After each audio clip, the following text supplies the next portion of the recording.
There's no normal people left in the city, just people who are armed. And over that, there was a shot of black folks at the Superdome.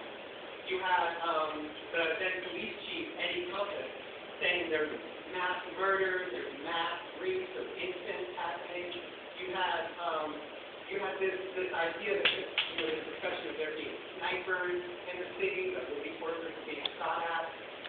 September 2nd, then Governor Kathleen Blanco said, I'm sending in National Guard troops. They have A-16, they're locked and loaded with what do you call it? A-16? M16, I'm sorry. I have weapons ignorant. M16, they're locked and loaded. They've been trained to shoot to kill, and I expect they will. It just came out, so there's an article yesterday that they interviewed some officers at the time. The officer said that then second in command, later to become the chief of police, Warren Riley, said to a gathering of officers, basically they could shoot any looters they wanted, and it was just up to their own conscience. He said, you can sleep with yourself afterwards. Do what you have to do. He said this to a gathering of officers.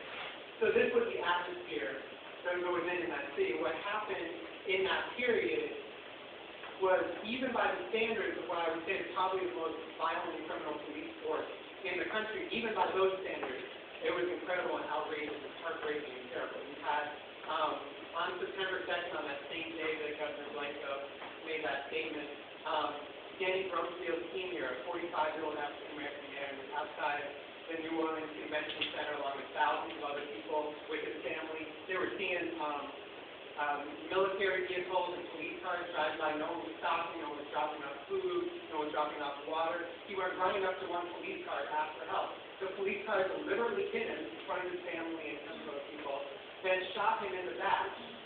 This was not investigated for years later. On that same day on the West Bank, Henry Glover, an African-American male from that neighborhood, was walking through the neighborhood. He was shot by a police sniper.